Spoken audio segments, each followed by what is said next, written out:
नमस्कार, मैं हूं अंशुमान। क्रिप्टो काउंटर पर आपका स्वागत है।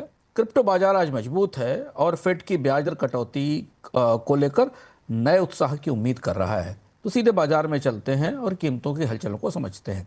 बिटकॉइन में करीब करीब 1.6% की तेजी थी। 115,703 पर ट्रेड कर रहा था।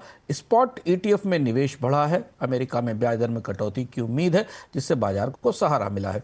सपोर्ट 114 पर है और रेजिस्टेंस 118 पर है। सोलाना में आज सुबह में अच्छी बढ़त दिखाई दी थी, लेकिन सुबह सोलाना $245 के आसपास ट्रेड कर रहा था, लेकिन दोपहर 3 बजे इसमें तेज गिरावट आई। 230 के आसपास आ गया है। गैलेक्सी डिजिटल ने हालांकि $1.5 बिलियन के आसपास के सोलाना की खरीद की थी, जिसका सपोर्ट हमें सुबह इसे मिलता दिखा था। दोपहर तक वो खत्म हो गया, बिकवाली आ गई। वॉल्यूम अभी भी मजबूत है और रेजिस्टेंस 253 पर है।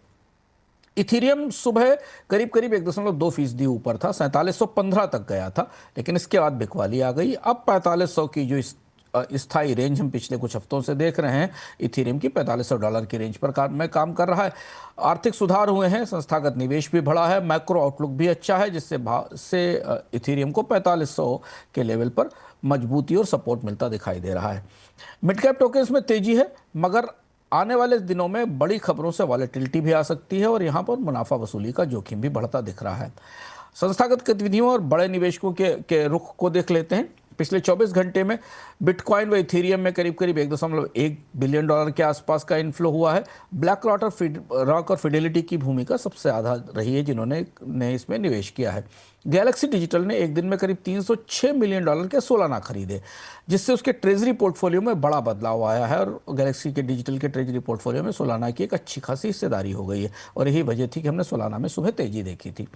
रिटेल सेंटिमेंट में देखें खुदरा निवेशकों के तौर पर, तो उन्हें भी सोलाना की बढ़त आकर्षित कर रही है।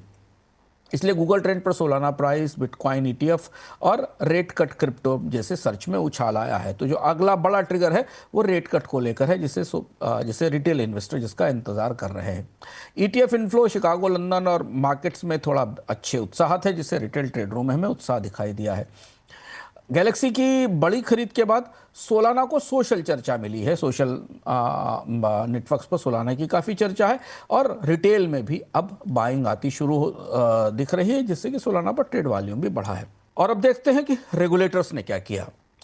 फ्रांस ने ईयू के पासपोर्टिंग प्रावधान का विरोध किया है। यानी फ्रांस का यह कहना है कि एक देश का लाइसेंस पूरे यूरोप में मान्य नहीं होना चाहिए।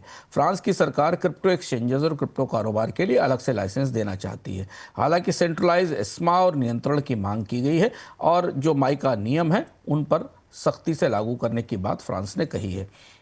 ईयू, मेना और अमेरिका के रेगुलेटर स्टेबल कॉइन में के एसेट मैनेजर्स पर लगातार निगरानी कर रहे हैं, क्योंकि वहां फंड फ्लो तेजी से बढ़े हैं। एक्सचेंज में एक बड़ी खबर लंदन स्टॉक एक्सचेंज से आई। लंदन स्टॉक एक्सचेंज ने ब्लॉकचेन प्लेटफॉर्म पर एफसीए रेगुलेटेड फंड्स को पहली बार डिजिटल ट्रांजैक्शन की छूट दी है और अब इससे डिजिटल सेटलमेंट और सिक्योरिटी को नया रास्ता मिलेगा। ऐसा पहली बार हुआ है जब किसी मुख्य धारा के एक्सचेंज ने अपने यहाँ ब्लॉकचेन को ट्रांजैक्शंस में शामिल किया है। डिफाई, स्टेबल कॉइन और वेब3 के हिस्से में सोलाना का डिफाई टीवीएल यानी टोटल वैल्यू लॉक्ड $12 बिलियन के पार पहुंच गया है, क्योंकि सोलाना में सक्रियता दिख रही है। नए एनएफटी लॉन्च हुए हैं और क्रॉस चेन कोऑपरेशन तेजी से बढ़ा है, इससे सिस्टम मजबूत हुआ है। गैलेक्सी ने जो सोलाना की खरीद की थी, इससे भी सोलाना का इस्तेमाल बढ़ने की संभावना है। इथेरियम और पॉलीगॉन प्लेटफॉर्म्स पर स्टेबल कॉइन का फ्लो मजबूत है। कोई बड़ा डिपेग या टेक्निकल दिक्कत पिछले 24 घंटे में नहीं आई है। धोखाधड़ी और स्कैम के मामले में भी आज कोई बड़ा स्कैम, पिछले 24 घंटे में कोई बड़ा स्कैम में हैक रिपोर्ट नहीं हुआ है। यूरोप में पासपोर्टिंग और केवाईसी और मनी लॉन्ड्रिंग नियमों को लागू करने पर सतर्कता और ज़्यादा बढ़ रही है। क्रिप्टो बाजार का आउटलुक देखते हैं। ब्याज दर में कटौती सबसे बड़ी खबर है, जो कल आएगी फेडरल रिजर्व की बैठक के बाद। इसके बाद ईटीएफ में तेजी से निवेश बढ़ने की संभावना है। लेकिन ईयू के पासपोर्टिंग कानून पर अगर नया नियम आता है तो यूरोप में क्रॉस बॉर्डर ऑपरेशंस की लागत बढ़ सकती है, जिससे कि कीमतों में उठापटक दिखाई देगी। बड़े इनफ्लो के बाद मुनाफा वसूली का रिस्क है। गैलेक्सी डिजिटल की खरीद से सोलाना में तेज उतार चढ़ाव दिखाई दिया है। और अब हम आ गए हैं अपने अंतिम पड़ाव पर, जो है क्रिप्टो के ज्ञान का और विजडम का। लंदन स्टॉक एक्सचेंज का ब्लॉकचेन प्लेटफॉर्म खास क्यों है और क्यों यह आज चर्चा में है। लंदन स्टॉक एक्सचेंज ने एक नया ब्लॉकचेन डिफरेंस प्लेटफॉर्म बनाया है जिस पर निजी फंड्स और बड़े निवेशक डिजिटली स्मार्ट कॉन्ट्रैक्ट पर ट्रेड भी कर सकेंगे और सेटलमेंट भी कर सकेंगे।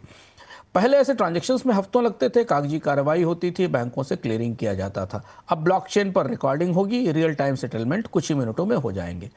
अब London stock exchange private market और की डील्स को पारदर्शी, तेज और सिक्योर रखते हुए लागत कम करने की कोशिश कर रहा है। इस फैसले का मतलब यह है कि अंतर्राष्ट्रीय निवेशक, डिजिटल एसेट्स और बड़े फंड्स में निवेश करने वाले लोग अब पारदर्शिता के साथ भाग ले सकेंगे, रिस्क भी कम होगा और लागत भी कम होगी। लंदन स्टॉक एक्सचेंज में ब्लॉकचेन की शुरुआत के बाद से पुराने फंड मैनेजमेंट का चेहरा बदलने वाला है। ट्रांजैक्शन तेज होगा, डेटा पारदर्शी होगा और ग्लोबल अकाउंटेबिलिटी बढ़ने की संभावना है।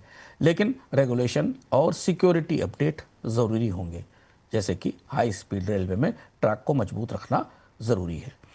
क्रिप्टो काउंटर में आज इतना ही, फिर मिलते हैं कल नए अपडेट्स के साथ।